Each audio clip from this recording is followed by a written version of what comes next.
সাভারের ট্যানারি পল্লীতে চলছে পশুর চামড়া সংরক্ষণ কার্যক্রম। এই বিষয়ে বিস্তারিত জানাতে যুক্ত হচ্ছেন সহকর্মী শফি মাহমুদ। শফি, আজ তো ঈদের তৃতীয় দিন, পশুর চামড়া সংরক্ষণে কি কার্যক্রম চলছে, বিস্তারিত জানাবেন। সুনন্দা, প্রথমেই জানিয়ে রাখি, সাভারের এই ট্যানারি শিল্প এলাকায় যে ট্যানারি কারখানাগুলো রয়েছে সেগুলিতে কিন্তু আমরা গত 2 দিন দেখতে পেয়েছি যে কোরবানির যে কাঁচা চামড়াগুলি, লবণ ছাড়া যে কাঁচা চামড়াগুলি, সেগুলি বেশ কিছু পরিমাণ ঢুকেছে এবং এই চামড়াগুলির একটি বিশাল অংশ কিন্তু বিভিন্ন মাদ্রাসা এতিমখানা থেকে এসেছে। খুব অল্প সংখ্যকই এসেছে মৌসুমী ব্যবসায়ীদের মাধ্যমে। এখানে যারা ট্যানারির কারখানাগুলোতে চামড়া নিয়ে এসেছিলেন, আমরা তাদের বেশ কয়েকজনের সাথে কথা বলেছি। শাইনি চুলে এখন হবে সব হেয়ারস্টাইল। সিল্কোর দ্বিগুণ শাইনি চুল প্রতিদিন।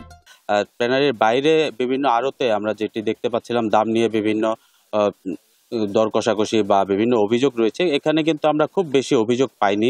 এর একটি প্রধান কারণ হচ্ছে, এখানে যারা চামড়া নিয়ে আসেন, যেসব এতিমখানা এবং মাদ্রাসার কর্মীরা, তারা কিন্তু বরাবরই ট্যানারি মালিকদের সাথে বিগত সময়েও ব্যবসা করে আসছেন। তো সেই ক্ষেত্রে আসলে যেহেতু তারা সরাসরি ট্যানারি মালিককে এই চামড়াগুলো দিচ্ছেন, তাদের উভয় পক্ষে কিন্তু দাম নিয়ে খুব একটি বনিবনার অভাব হয়নি। তারা আশানুরূপ দাম পাচ্ছেন বলেই আমাদেরকে জানিয়েছিলেন। তো এখন পর্যন্ত তো কাঁচা চামড়া সংগ্রহের কাজ শেষ হলো, সেগুলোতে লবণ মাখানোর কাজও শেষ করেছেন ট্যানারির বিভিন্ন কারখানার শ্রমিকরা, এবং সেটির পরবর্তী যে ধাপগুলি রয়েছে, সেগুলি ওয়াশিংয়ে যাওয়া এবং ওয়েট ব্লু প্রক্রিয়ার কাজ, সেগুলি ধীরে ধীরে তারা শুরু করছেন।